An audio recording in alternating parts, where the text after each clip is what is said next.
Hi, Josh here. I have streamed data packets once again in my manner.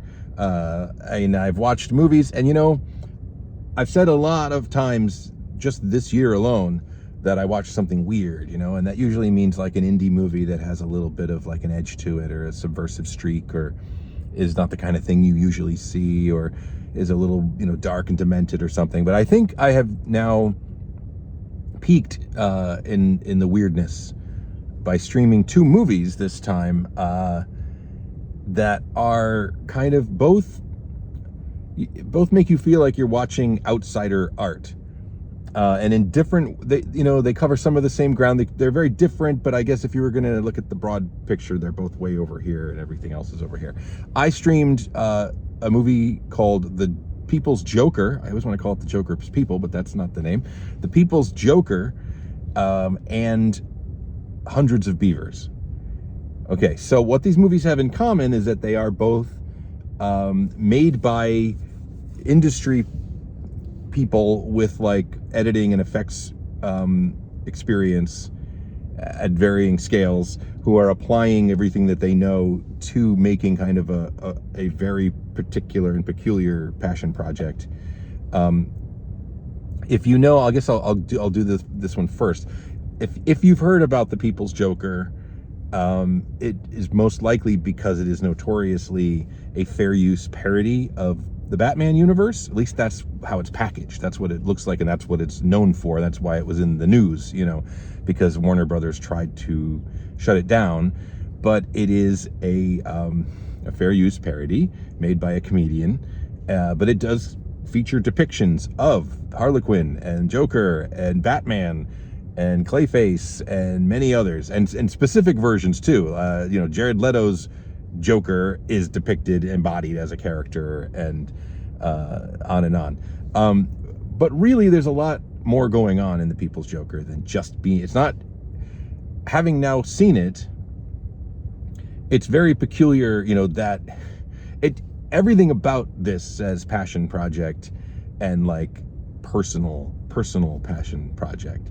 Because it could have very well not have been a fair use parody of the Batman universe. There's so much else going on that it could have very easily just been like, hinting at that or changed it. The fact that it just head on embraces being a Batman movie, no one's going to mistake this for a real Batman movie because of the production value.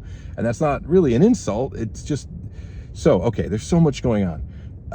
Again, to the point where the Batman stuff is almost like tertiary. Because first and foremost, what this movie is, well, before I get to the heart of what it is, there's one other element that would be even more baffling to audiences who maybe stumble upon this thing thinking it's a Batman movie. And that is that under the outer layer of Batman, lore and visuals, it is then also, it's kind of a melded parody of Batman, but also the improv comedy world, specifically in New York. I think it's UCB is a thing in this world. It means something else. It's something to do with clowns, but it's UCB and Lorne Michaels is there. So Saturday Night Live and the whole kind of improv comedy universe is integrated with the Batman universe to create the world of this movie. And that's because Vera Drew, who I have not mentioned yet, who is the writer, director, creator of this movie,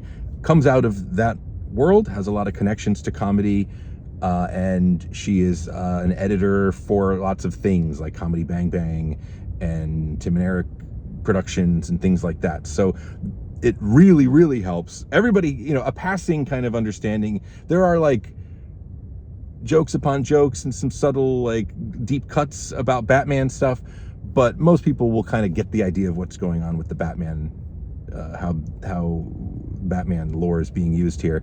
It's a knowledge of like UBC and SNL and Lorne Michaels and things like that are the unexpected layer that you'd if you don't have a familiarity with that world, this movie is going to be even more baffling. But all of that is just dressing on the outside. What this movie actually is a trans memoir, a kind of like self-reflection and a sort of like, obviously highly fictionalized autobiography of the trans experience for Vera Drew. And as such, I was really shocked by how substantive this movie is.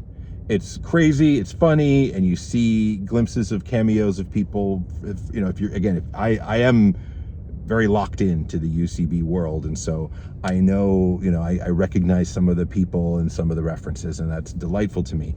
But what's really of value here is Vera Drew's story, and it's surprisingly poignant and moving. It's also very funny and irreverent and silly, but I was surprised how much bearing of the soul there is in this movie, and how a lot of movies that look like this, I guess I should also mention, it's very like it looks very DIY, but in a very charming way. And it combined, if you're familiar again with Tim and Eric or Comedy Bang Bang, the TV show, that had a little higher production value, but it's very Tim and Eric in the way this feels, in that you've got, video compositing, and then you've got animation, and then you've got intentionally bad CGI, and all these, and you got puppets at one point. All these techniques are just kind of swirled together to create this surreal experience. Despite all of that, it's amazing how much this movie actually ends up having to say. There are some people saying this is like a better movie about the Joker than any of the big Oscar-winning ones. I don't know about that, because I feel like this is, for my money, this was like a very informative and moving story about a trans experience. So I recommend it, with all sorts of qualifiers. If you think that you are going to be able to get through the layers of reference, and if you think this is for you, it's not like a universal recommendation, because this is just such a peculiar piece. It also is a movie that doesn't care what you think about it. It's got kind of that, like, it is a chaotic kind of, it is what it is. It's not trying to appeal to anything. That's what makes it fascinating to me, though. Why get into the whole legal trouble with DC and Warner Brothers? Just because I think it's a movie very much about like self-expression and discovering who you are, and then broadcasting that. And so if that involves things that Warner Brothers perceives as infringement, so be it. But anyway, so if you're at all intrigued, it's not as easy to see.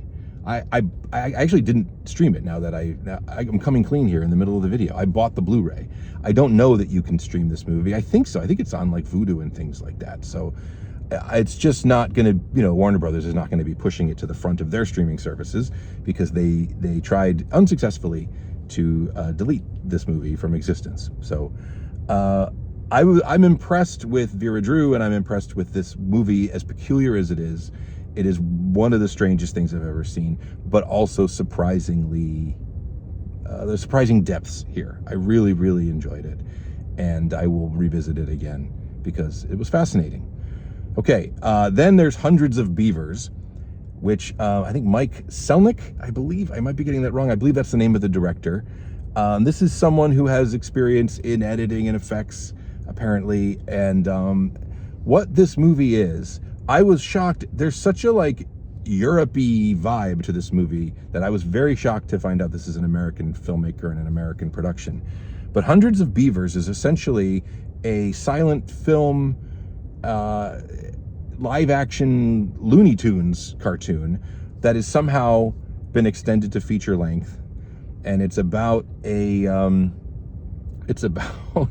it's just basically like man versus nature. It's a guy who has who runs like a cider mill and a farm, which is then kind of destroyed by beavers, and he goes on this journey of revenge that turns him into this expert fur trapper, and it's him against hundreds of beavers. There's lots of other stuff going on that I won't spoil, but fundamentally, you just go online and look at a trailer or a clip from this movie, and it's insane.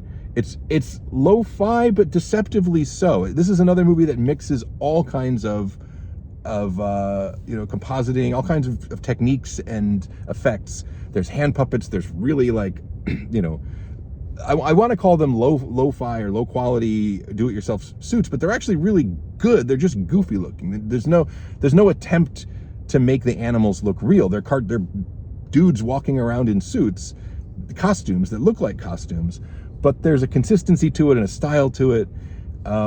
It's in black and white with kind of a film grain feel.